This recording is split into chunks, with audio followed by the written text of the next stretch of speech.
Ben bonjour! Alors il y a des films qui ne se regardent pas seulement, qui s'écoutent, se traversent et qui te bouleversent et te font réfléchir. Fanon, Zion, deux sœurs, trois récits, trois manières d'habiter l'écran, de raconter le vécu de personnes noires dans toute leur complexité, leur force, leurs blessures et leur éclat. Dans cette vidéo, je te donne 3 raisons d'aller voir ces films de 2025 ainsi que des lectures associées pour prolonger la réflexion. Parce qu'un film est souvent une autre façon de voir et de comprendre le monde. Chaque œuvre est un tambour. Ici, on fait vibrer les voix que l'on tait. On commence tout d'abord avec Fanon, un biopic qui revient sur la pensée et le parcours de Frantz Fanon, psychiatre et écrivain martiniquais et figure majeure de la pensée anticoloniale. Dans ce film de Jean-Claude Barny, on suit donc une partie de la vie du psychiatre, notamment quand il est nommé chef d'une division au sein de l'hôpital psychiatrique d'Ida Joinville en Algérie. Alors il y a 3 raisons pour aller voir ce film, mais pas que. Déjà, il permet de comprendre la pensée de Fanon. Le film permet d'entrer dans les idées de Fanon de manière palpable. Le film s'ouvre d'ailleurs sur une citation de Fanon que je te mets juste ici. Chaque génération doit, dans une relative opacité, découvrir sa mission, la remplir ou la trahir. Moi, comme vous. Dans ce film, on ne voit pas seulement sa vie d'intellectuel, mais également on voit l'impact des actions qu'il a menées pour changer les mentalités. Dans la manière de traiter les patients, notamment les patients algériens, qu'on appelait indigènes à cette époque-là, et qu'on traitait vraiment de manière horrible. Il met également en image la violence en fait des Français envers les colonisés, les horreurs tout simplement de la colonisation en fait. Et donc, 3e bonne raison d'aller voir le film, c'est l'impact de sa mise en scène. Le film ne se contente pas seulement de raconter, il met en tension. C'est un film vraiment bien rythmé. On a des moments haletants suivis de moments plus calmes. J'ai trouvé que le film était cohérent et fluide. On a des beaux plans sur les paysages de Blida en Algérie. Donc si le film t'a touché, je t'invite à lire Peau noire, masque blanc, qui est un essai qui met en lumière l'expérience d'être noir dans un monde de blanc.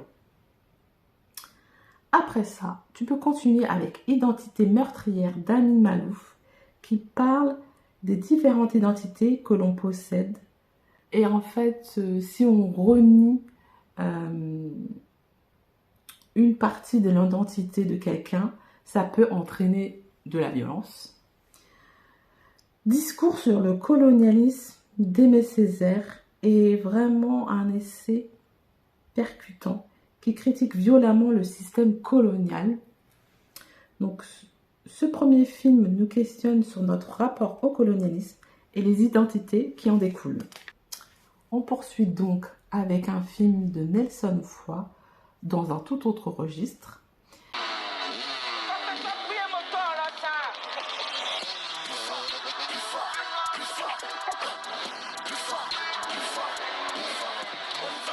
Je lâche pas du taf. Du taf?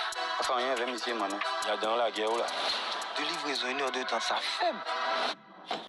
Zion nous plonge dans une énergie beaucoup plus brute, mais toujours traversée par des enjeux identitaires forts. Dans ce film d'action, on suit Chris, un jeune qui fait des petits trafics, et un jour, un gros bonnet de la drogue lui demande de faire une livraison spéciale. Il accepte, et du coup, voilà, il va y avoir plein de péripéties. 3 raisons donc d'aller voir ce film. 1, c'est un film d'action avec une énergie folle. On est directement bluffé par le rythme haletant, la prestation des acteurs. C'est un mélange de La Cité des Dieux et Menace to Society, franchement. Pour moi, c'est vraiment du grand cinéma. Bref, c'est un film de gangster avec des moments drôles et un suspense haletant. Mais à côté de ça, il y a également des enjeux sociaux derrière le film d'action, on met en valeur la culture antillaise, notamment le créole, le gros-cas, le carnaval. Il fait la lumière sur des vécus dont on ne parle jamais. D'ailleurs, au passage, j'ai beaucoup aimé la BO du film. Voilà, ça met en valeur des artistes antillais. Mais également dans ce film, il y a des enjeux politiques. Ce film met en lumière la situation, la réalité en fait de la Guadeloupe. J'ai aimé qu'il ne soit pas du tout question d'une île paradisiaque avec des plages. Il n'y a d'ailleurs aucun plan de plage. Ici, on parle de la vraie vie, des vrais gens. On parle des coupures d'eau, de la violence, de la drogue, des relations familiales complexes. Bref, un film vraiment où on a tout en fait. On a ce côté divertissant, mais on a aussi ce côté où on apprend des choses et on est ému en fait par ce film. Donc pour aller plus loin dans la réflexion sur le film, je te recommande de lire Tropique Toxique, le scandale du chlordécone de Jessica Aublier qui enquête sur les acteurs et les enjeux de cette catastrophe sanitaire. Autre livre que tu peux lire, L'esclavage raconté à ma fille de Christiane Taubira, qui est un dialogue très didactique entre une ado et l'autrice pour comprendre l'histoire de l'esclavage et la loi Taubira, la loi dite Taubira. Et le dernier livre que je te recommande suite à le visionnage de ce film, c'est Lettre à une noire, dont j'ai déjà parlé dans une vidéo, donc je ne vais pas en parler beaucoup ici, mais en tout cas c'est un témoignage en fait sur le racisme dans les années 60.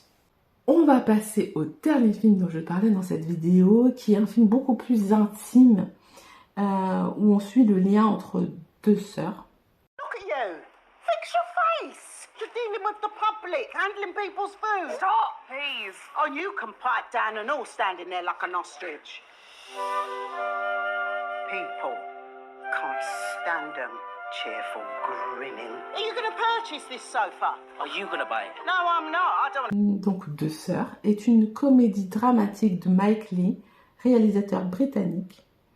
Dans son film, on suit donc deux sœurs dont l'une a une santé mentale fragile. Donc première raison d'aller voir ce film, déjà il parle d'un sujet, la santé mentale, dont on ne parle pas beaucoup et encore moins dans la communauté noire. C'est assez bien fait la manière dont il en parle, parce qu'en fait il ne nomme jamais, il dit jamais voilà elle a une santé mentale machin, c'est jamais dit en fait, c'est vraiment suggéré. Et donc c'est ce qui fait justement le deuxième point de ce film, c'est que il y a une force en fait émotionnelle qui se dégage de ce film. Puisque comme je te l'ai dit, en fait c'est un film vraiment intime, il n'y a pas d'action, de rebondissement, etc. Si c'est ça que tu cherches, bah, c'est pas le bon film. Là on suit vraiment le quotidien de cette femme qui souffre et qui est du coup, qui a vraiment une rage en fait, et donc on est en tension tout le temps dans ce film. C'est à la limite de souvenir, quoi. On est adapté tout au long du film, parce que vraiment il fait appel à les émotions, il nous montre en fait son mal-être mais sans nous le dire à aucun moment en fait. Et le troisième point vraiment qui fait qu'il faut aller voir ce film à mon sens, c'est la performance de l'actrice, puisque le film en fait c'est elle avec dans sa tête quoi. En fait il essaie de nous montrer qu'est-ce que ça fait d'être dans la tête de quelqu'un qui a vraiment des problèmes, une santé mentale en fait fragile, des problèmes mentaux j'allais dire.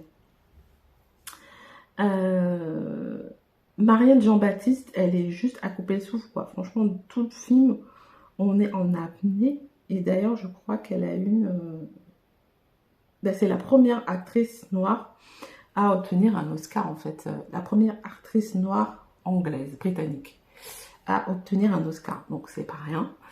Et vraiment dans ce film, moi je la trouve magistrale, vraiment ça m'a...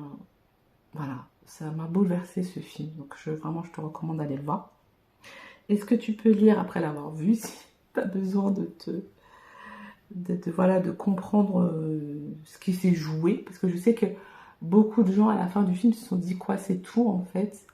Mais je trouve que c'est ça la force du film, c'est que en fait ça montre ce que c'est que de vivre avec une santé mentale fragile pour la personne et pour les autres qui sont alentour, mais ça donne pas de solution en fait, ça te laisse comme ça sur ta faim, mais je trouve que c'est ça la force du film. Donc si tu as besoin de quelque chose à la fin du visionnage, je recommande de lire Sans vie et des poussières, où le personnage principal a aussi, à mon sens, une santé mentale fragile, notamment en rapport à la maternité. Et je trouve que ça montre aussi, dans le film, ce que j'ai pas dit, à quel point les traumatismes en fait suivent génération par génération en fait. Voilà, mais je te laisse aller voir le film parce que je ne vais pas te dire plus. Donc le deuxième livre que je t'invite à lire suite à ça, c'est Les âmes engagées de Cindy Marinelli, qui fait un parallèle entre la santé mentale et le quimbois en fait. Hyper intéressant ce livre, en auto-édition, en tout cas à l'époque quand je l'ai lu c'était de l'auto-édition, j'espère qu'elle a été publiée depuis. Ensuite, le troisième livre dont je veux te parler, c'est Femmes, race et classe, qui met en lumière toutes les oppressions que subissent les femmes noires, donc ce qui entraîne ce qui peut entraîner en tout cas une santé mentale fragilisée.